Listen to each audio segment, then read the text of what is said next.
அனைவருக்கும் வணக்கம். TNPSC and dead Tamil இலக்கிய பகுதி 76 இன்று சீரா புராணத்தை பற்றி படிக்கவிருக்கின்றோம். சீரா புராணம் நூல் குறிப்பு மற்றும் உமரப்புலவர் ஆசிரியர் குறிப்பு படிக்கவிருக்கின்றோம். சீரா புராணத்தின் ஆசிரியர் யார் என்றால் உமரப்புலவர் ஆவார். சீரா புராணம் பார்த்தீங்கன்னா இறைவனின் திரு தூதரான நபிகள் நாயகத்தின் வாழ்க்கை வரலாற்றை கூறும் நூலாகும். சீரா புராணம் என்னும் இந்நூல், அதாவது நபிகள் நாயகம் இறைவனின் திரு தூதரான நபிகள் நாயகத்தின் வாழ்க்கை வரலாற்றை கூறும் நூல் தான் சீரா புராணமாகும். இந்நூலின் ஆசிரியர் உமரப்புலவர் ஆவார். இந்நூல் தமிழில் எழுதப்பட்ட தலை சிறந்த இஸ்லாமிய இலக்கியமாகும். சீரா புராணம் என்னும் இந்நூல் தமிழில் எழுதப்பட்ட தலை சிறந்த இஸ்லாமிய இலக்கியமாகும். சீரா புராணத்தை பிரித்தோம் என்றால் சீரா பிளஸ் புராணம், அதாவது சீரா என்பதன் பொருள் என்னன்னு பார்த்தீங்கன்னா வாழ்க்கை, புராணம் என்பதன் பொருள் வரலாறு. ஸோ நபிகள் நாயகத்தின் வாழ்க்கை வரலாற்றினை கூறும் இந்த நூல் பெயர் பார்த்தீங்கன்னா சீரா புராணம் என ஆயிற்று. அடுத்து இந்நூல் பார்த்தீங்கன்னா 2 பாகங்களில் அமைந்துள்ளது. சீரா புராணம் என்னும் நூல் 2 பாகங்களில் அமைந்துள்ளது. முதல் பாகத்தில் பார்த்தீங்கன்னா 45 படலங்களும், இரண்டாவது பாகத்தில் 47 படலங்களும், மொத்தம் 92 படலங்கள் இடம்பெற்றுள்ளன. இந்நூலில் அமைந்துள்ள மொத்த பாடல்கள் எத்தனை பார்த்தீங்கன்னா 5027 பாடல்கள் ஆகும்.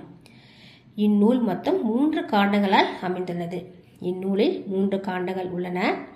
முதல் காண்டம் விலாத்தத்து காண்டம், இரண்டாவது காண்டம் பார்த்தீங்கன்னா நுபுவத்து காண்டம், மூன்றாவது காண்டம் பார்த்தீங்கன்னா ஹிஜ்ரத்து காண்டம். சரிங்களா?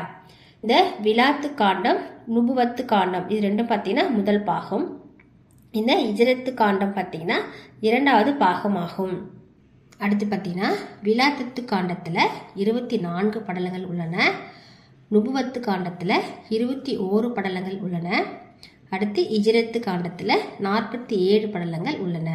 மொத்தம் பார்த்தீங்கன்னா 92 படலங்கள் ஆகும். சரிங்களா?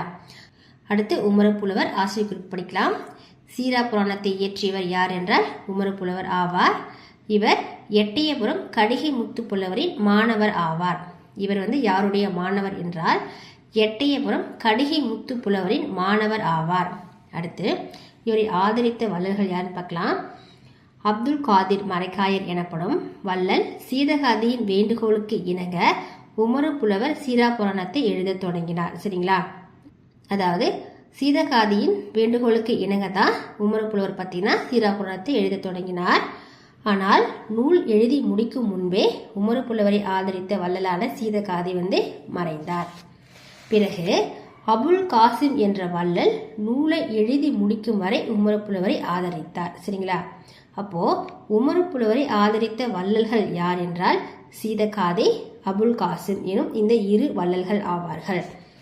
அடுத்து உமரப்புலவர் இவ்விரு வள்ளல்களையும் நூலின் பல இடங்களில் போற்றி பாடியுள்ளார். இந்த சீதகாதி, அபுல் காசிம் எனும் இவ்விரு வள்ளல்களையும் நூலின் பல இடங்களில் உமரப்புலவர் அவர்கள் போற்றி பாடியுள்ளார். அடுத்து பார்த்தீங்கன்னா உமரப்புலவர் அவர்கள் முதுமொழி மாலை எனும் நூலையும் இயற்றியுள்ளார். அப்போ உமரப்புலவர் இயற்றிய நூல்கள் என்னென்ன? சீரா புராணம் மற்றும் முதுமொழி மாலை ஆகும். இவரின் காலம் என்னன்னு பார்த்தீங்கன்னா 17ஆம் நூற்றாண்டு ஆகும். உமரப்புலவர் அவர்களின் காலம் 17ஆம் நூற்றாண்டு ஆகும். இந்த வீடியோ உங்களுக்கு யூஸ்ஃபுல்லாக இருந்திருக்குன்னு நினைக்கிறேன். ஸோ லைக் பண்ணுங்கள், ஷேர் பண்ணுங்கள், கமெண்ட் பண்ணுங்கள். மறக்காமல் நம்ம சேனலை சப்ஸ்கிரைப் பண்ணுங்கள். வணக்கம்.